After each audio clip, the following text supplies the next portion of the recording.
All right, today we're doing a whirlwind tour of 12 different substances. We're gonna dive deep into how they chemically hijack our perception, our mood, and our sense of reality itself. We're talking about everything from your daily cup of coffee to chemicals that can literally bend your mind. Think about it, we interact with these things all the time, sometimes without even realizing it. But what is actually going on inside your brain when that caffeine kicks in, or when a drink or two helps you unwind? That's what we're here for, to get into the real story, the neuroscience behind the feeling. Okay, so to make sense of all this, we're gonna break down every single substance using the same four-part story. First, the onset, how it begins. Then the peak, the high point of the experience. After that, the come down, what it feels like when it fades. And finally, the cost, the long-term price the brain pays. Simple. So, where do we begin? Well, let's start with the big three. The substances that are so woven into our daily lives that we barely even think of them as drugs anymore. Here they are, caffeine, nicotine, and alcohol. You know the onset, right?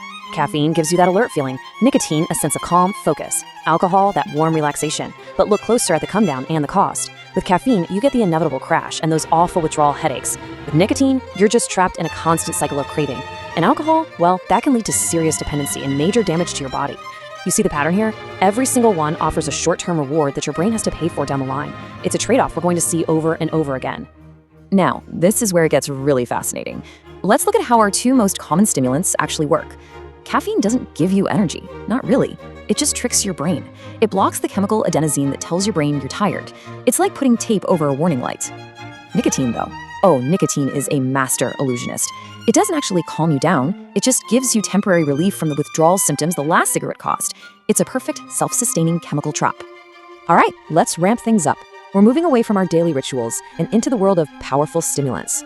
The substances known for delivering an intense, but dangerously short-lived blast of euphoria. So, cocaine and methamphetamine. Both of these drugs are all about hijacking your brain's dopamine system. You can think of dopamine as your brain's way of saying, "Yes, that was amazing, do it again."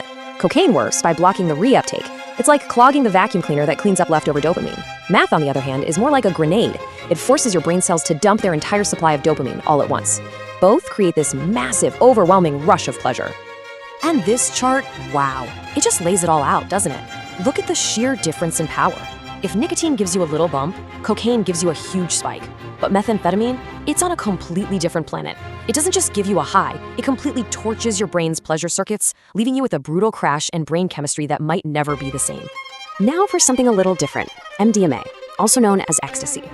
While it does play with dopamine, its real signature move is a massive flood of serotonin. Serotonin is the chemical that governs your mood, your sense of empathy, and social connection. The result is this feeling of incredible warmth, openness, and love for absolutely everyone around you. But here is the brutal catch. MDMA completely drains your serotonin reserves. So the come down isn't just physical, it's deeply emotional. The world can feel gray, colorless, and joyless for days afterward. And you're left with this really unsettling thought. That profound sense of connection you felt, you realize it was chemical, not real. Okay, so we've covered drugs that amplify reality. Now we're gonna shift gears into a whole new territory.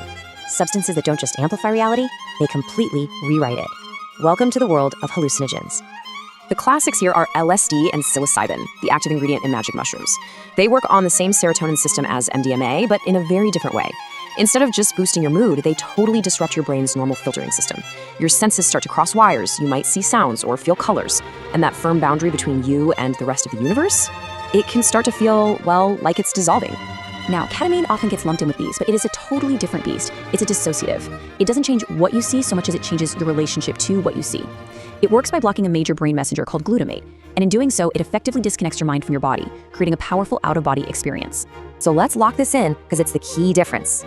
LSD and mushrooms can make you feel like you're more connected to reality than ever, like the world is breathing with you. Ketamine does the exact opposite.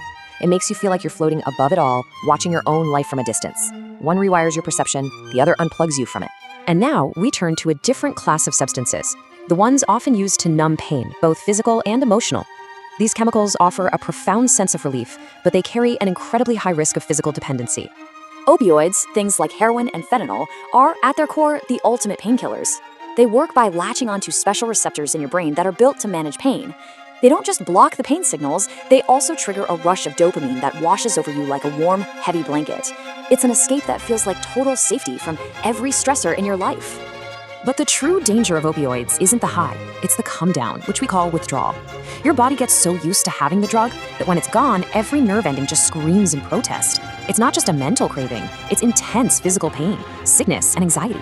It's a state where the drug doesn't just make you feel good, it makes life itself feel unbearable without it.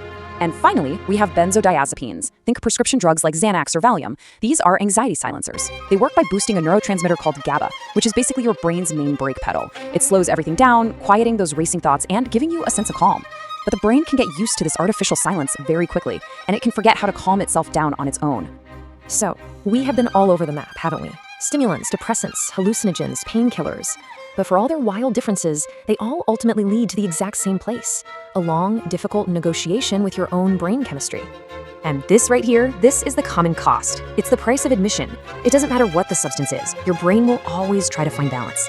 You flood it with a chemical, it adapts by becoming less sensitive.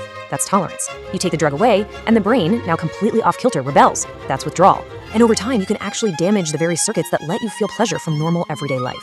Look, your brain's #1 job is homeostasis. It just wants to keep everything stable and predictable. But as it adapts to these incredibly powerful chemicals, its whole definition of normal begins to shift. It can become dependent on the very thing that threw it off balance to begin with. And that leaves us with one final critical question. What happens when stable starts to depend on a substance?